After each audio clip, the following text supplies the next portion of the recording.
chaotic. It's hard to actually figure out what's what, but it's becoming clearer. It's becoming clearer and clearer, but... Because everybody else was scared of that.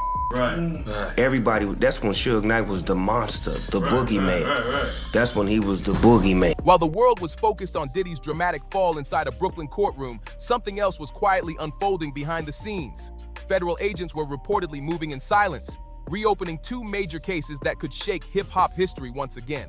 The FBI's Organized Crime Division has allegedly launched parallel investigations, one tracing all the way back nearly 3 decades. The first reportedly links to the 1996 Las Vegas incident involving Shakur, and the second ties into the growing probe around Diddy's secret network that led to a conviction under the MAN Act in mid-2025. And guess what name both investigations now circle around? Calvin Broadus, better known to the world as Snoop Dogg. This news sent chills through the industry. For years, Snoop was seen as the calm peacekeeper of rap, the one who survived the chaos of Death Row Records and came out on top. But this time, whispers coming out of Washington suggest the focus isn't on music or image. It's about what he might have known. Reportedly, agents are now reviewing old pager records and testimony that could connect Snoop to events leading up to both the Shakur and Biggie cases. Officials haven't made any public statements yet, but insiders close to the Justice Department are whispering that pre-arrest briefings are already happening behind closed doors. If that's true, this would be the first time Snoop's name has shown up in an active federal case since his 1996 acquittal on a separate matter. And that alone has everyone talking. Meanwhile, Diddy's conviction has reportedly sparked a wave of cooperation deals from witnesses who were once too scared to speak out. According to sources familiar with the testimony, some of the same individuals tied to Diddy's inner circle in the early 2000s also appeared around Snoop's tour entourage, and that overlap caught serious attention. Investigators are said to be connecting the dots, reviewing phone logs and flight records that place certain people in both camps. The theory being explored is wild, that Snoop may have had prior knowledge or gained from information moving through that secret circle long before the public ever found out. To really grasp why this could be huge, we gotta rewind to the final months of 1996. Within just 90 days of Shakur's tragedy, Snoop didn't simply walk away from Death Row Records. He erased his old life completely. The man who once rapped about street politics and loyalty cut every tie overnight. No more Crip colors, no more Suge Knight, no more brotherhood talk about Shakur, nothing. Instead, Snoop made a clean pivot, signing with Master P's No Limit label and debuting a fresh, polished image that looked less like a creative rebirth and more like a calculated cleanup.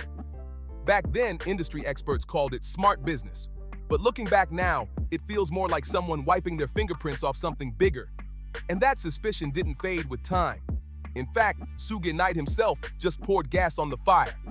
Broadcasting straight from his prison podcast Collect Call, Suge said early in 2025 that he needed a real conversation with Snoop about what went down in Las Vegas. That statement wasn't made for show. Every word from a prison phone is monitored, meaning he knew exactly what he was doing. Sources close to Suge's legal team claim he wasn't just venting, he was negotiating. They believe he's offering federal agents key information that could reframe Snoop's sudden exit from death row as something far deeper than self-preservation.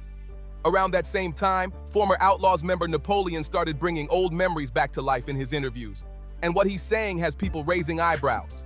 He claims Snoop's distance from Shakur wasn't about creative differences at all, but straight up envy. And when you look at the numbers, his claim hits hard. In early 1996, All Eyes on Me sold over 9 million copies, while Snoop's Thigh Dog Father moved less than half of that. In Death Row's cutthroat world, where profit meant protection, that kind of imbalance could spark real tension. Napoleon says jealousy turned into something deeper, financial survival. With Suge Knight investing millions into Shakur's projects, Snoop's influence on the label started shrinking fast. When Shakur passed, Snoop didn't stay to mourn. He relocated, fast. But that's just the start. Things get even more complicated when you revisit Snoop's own words. He once described the flight from New York to LA during the peak of the East Coast versus West Coast feud, sitting there in silence with Shakur and Suge the entire trip. By his own admission, Snoop said he had a blade hidden up his sleeve for protection. To fans, that sounded like fear. But to investigators studying the timeline, it raised another question. How did he already sense danger from his own camp? If he truly feared an attack from inside, then he already knew the situation had hit a breaking point. Years later, in interviews from the 2000s, Snoop recalled fainting when he saw Shakur in the hospital. A moment that still haunts him today. Tubes everywhere, barely conscious. That's how Snoop described seeing Shakur in the hospital.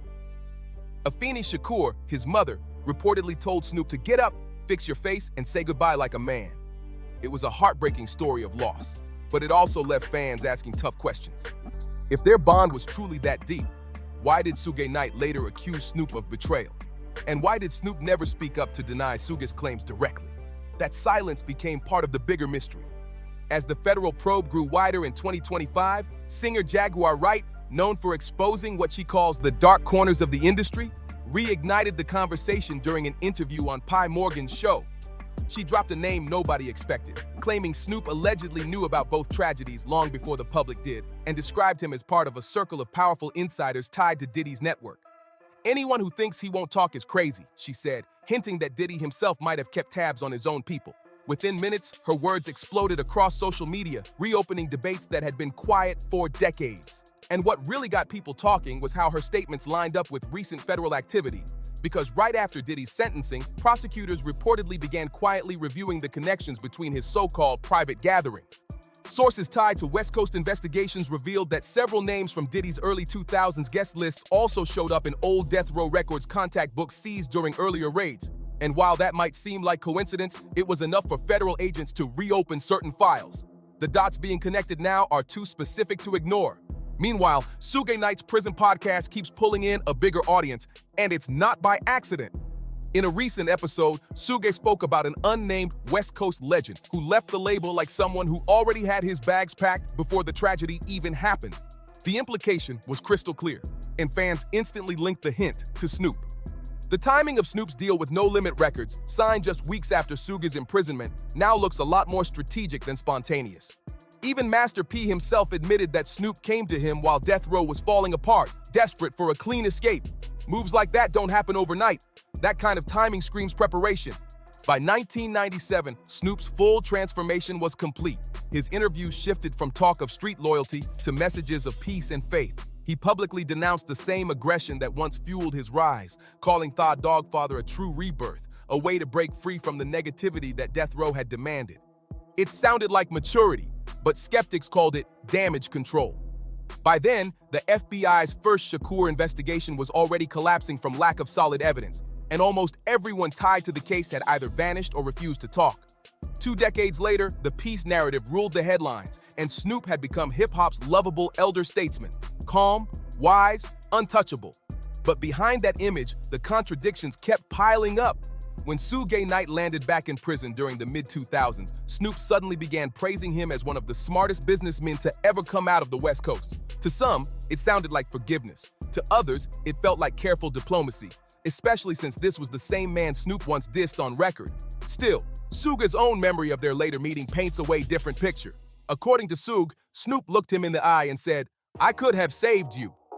Fans took it as a sign of closure, but Suge's tone hinted at something much deeper, that maybe Snoop knew more about that night in Vegas than he's ever revealed. When Suge repeated that same phrase on his podcast years later, the FBI reportedly flagged it, because in the context of a reopened homicide file, "I could have saved you" doesn't sound poetic anymore. It sounds like withheld knowledge. And the pressure didn't stop there. Napoleon, still speaking out in interviews through 2024 and 2025, accused Snoop of rewriting history, downplaying Shakur's frustration with Bad Boy Records and painting himself as the calm voice of reason. He even claimed that Snoop's old comment about not liking Hit 'Em Up wasn't about peace at all. It was about maintaining his image. "He's trying to take that shine from Shakur," Napoleon told Art of Dialogue. To outsiders, that might sound like jealousy, but within Death Row's power structure, image control meant survival. The one who stayed calm was the one who walked away clean. Now, with Diddy serving time in a facility reporters have described as hell on earth, every connection from his past is being re-examined under a microscope. The Bureau has reportedly subpoenaed digital records linked to artists who worked with Bad Boy Entertainment between 1994 and 2004. And guess who shows up in that time frame? Snoop himself. Those years include his cross-coastal reconciliations, joint appearances with Diddy at award shows, and those public peace gestures that once looked like unity.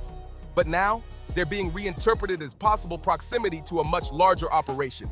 At the heart of all these revived suspicions sits one mysterious clue, a pager message said to have circulated among industry insiders just minutes before the news of Shakur's shooting hit the airwaves. Multiple witnesses have claimed to know about it, but no one's ever shown proof. Rumor has it Snoop may have received that alert while still mid-flight back to Los Angeles. And if federal agents ever confirm that timeline, it wouldn't just change how people see One Night in Vegas, it could completely rewrite the story of how hip-hop's most haunting feud truly came to an end. You can feel the tension rising. Every new interview, every podcast mention, every document leak seems perfectly timed to push another missing piece into the spotlight. Each federal move tied to Diddy's case keeps exposing more unexpected links between old rivalries and today's industry alliances. What people once brushed off as wild gossip is now starting to look like a pattern, one built on leverage, silence, and survival. And the question nobody in the room dares to say out loud is getting harder to ignore. Did Snoop Dogg rise from the ashes of death row because he was lucky? Or because he already knew when the fire was about to start? As investigators dig deeper into that mysterious pager trail, the space between coincidence and coordination is shrinking fast, pulling Snoop closer to a past he thought he'd left behind and pulling the entire industry toward a reckoning they can't avoid anymore. The Department of Justice doesn't reopen old cases for fun. They do it when they've got leverage. And now, heading into 2026, they finally have it. 3 cooperating witnesses, 3 motives, Suge Knight, whose sentence review depends on what he's willing to hand over, Jaguar Wright, who's already sworn Snoop's name under oath, and a third figure, identity hidden behind heavy redactions, described as someone close enough to Shakur to know where the real secrets were buried. Insiders whisper this mystery witness was there the night the lights went out in Vegas, someone who once called both Suge and Snoop family. For federal prosecutors, that's not gossip anymore. That's evidence in motion. The first big clue points right to that no-limit contract, and it's a detail that changes everything. On paper, Master P looked like the hero who saved Snoop from a collapsing label. But in reality, he might have given him something way more valuable: jurisdictional distance. No Limit was based in New Orleans, far from the California courts still tied up in death row's endless lawsuits. And Master P's setup was genius. His business ran through layers of distribution deals and corporate shells spread across Houston and Baton Rouge. For someone walking away from one of the most dangerous record labels in the country, that move wasn't just a new career chapter, it was protection. A setup that made subpoenas harder to serve and testimonies tougher to force. Some lawyers in the industry even call it the safest exit strategy in rap history. And when you look at it now, it doesn't just feel like smart business. It feels like an early version of witness protection with a microphone attached. The timeline speaks for itself. Late 1996, Shakur's case still open. Early 1997, Snoop quietly signs with No Limit. By the end of that same year, Diddy's bad boy empire starts going national. And by 1998, both major homicide investigations suddenly go cold, like someone flipped a switch. It's a straight line of silence stretching across 3 cities, and the FBI reportedly took notice. In a 2025 internal briefing, analysts highlighted how both Snoop and Diddy seemed to use sudden business expansion as a way to create distance from the chaos that built their fame. The timing looks almost too convenient. Now, that same law that brought Diddy down, the MAN Act, is casting a long shadow over the next phase of the investigation. Most people only focus on the headline charges about illegal transport, but buried deep in that same statute is a powerful clause almost no one talks about: conspiracy to obstruct justice. It covers anyone who moves people, money, or information across state lines to hide a federal offense. And that's exactly the kind of language investigators are reportedly reviewing now. When the feds start comparing that clause to Snoop's 1997 move from Los Angeles to Louisiana, the story starts to look different. Relocating contracts, crews, and entire recording sessions could be seen not just as a reinvention, but possibly as the quiet relocation of key evidence. Even filmmaker Alan Hughes, the mind behind Dear Mama, once said, Snoop dipped his light so Shakur could shine. At the time, it sounded poetic, but when viewed through a legal lens, it starts to sound strategic. Dipping his light might have meant stepping out of the spotlight at the exact moment when scrutiny was burning brightest. He didn't dim his light out of humility, he did it for deniability. While the FBI was busy tracing gang ties through death row's ranks, Snoop was already flipping the script, rebranding himself as the smooth, laid-back businessman everyone could trust. He was on TV, in commercials, signing family-friendly deals, reinventing himself as the safe face of hip-hop. And every time investigators tried circling back, the trail went ice cold, buried under entertainment contracts, sponsorships, and smiling PR campaigns. But federal memory runs long, and with Diddy's conviction still fresh and Suge Knight speaking again, things are heating up fast. Agents reportedly have new access to people who once refused to say a word. Former death row security staff are being brought in for clarification, old distributors are now facing subpoenas for dusty paperwork, and even estate managers who handled post-1996 royalties are being questioned about missing records. Each subpoena quietly pulls Snoop's name back into focus, not as a defendant yet, but as a person of interest whose timeline keeps brushing against every major disappearance tied to that era. And this time, Jaguar Wright's voice isn't being dismissed. For years, people labeled her unpredictable, until Diddy's conviction confirmed several of the things she'd been saying for ages. Now, investigators are paying close attention. In her most recent statement, she described coordinated retreats in the early 2000s where Diddy, Snoop, and other power players allegedly gathered under the disguise of charity events, the kind that look wholesome on paper but raise eyebrows behind the scenes. According to Jaguar Wright, those so-called charity retreats were really about settling accounts, and that claim has investigators digging deep. The Bureau hasn't made any official statements, but insiders say her timeline lines up with several unexplained wire transfers that moved between major record labels that same year. Coincidence? It's starting to look like a pattern. And then there's the mysterious third cooperating witness, the one whose name remains redacted in the files. Reports say this person handed over phone transcripts referencing a pager message sent right before the news of Shakur's shooting broke. Analysts trace that message code to the same type of device Snoop's team used during his death row days. There's no official proof linking it directly to him, but the leaked notes contain one phrase that sent chills through the entire case. Message confirmed. Move complete. Whether real or not, that line reignited every old theory about what was planned, who knew, and when they knew it. Even Master P's camp can feel the tension now. Former No Limit executives have been quietly backing away, telling reporters their focus was always music, not legal controversy, but the optics are hard to ignore. The same label that saved Snoop also kept him safely outside California's legal reach for years, giving him time to rebuild wealth, clean up his image, and rebrand, while nearly everyone else tied to death row either disappeared or went down hard. The feds know they're not just chasing crimes of action, they're digging into crimes of silence. Who stayed quiet? Who benefited from that quiet? And now, the whispers are turning darker. Some retired agents claim the Bureau isn't only asking if Snoop knew what was coming for Shakur, they're asking if he might have negotiated it. The clean break from death row, the immediate no-limit deal, the lack of retaliation from Suga's camp. It all feels too smooth for an era that was built on chaos. You don't just walk off a battlefield untouched unless someone already guaranteed your safety. Every month, another domino drops. Suge leaks another clue. Jaguar Wright posts something cryptic. Federal prosecutors quietly file another document. And Snoop, usually quick with a joke or comment, has gone quiet.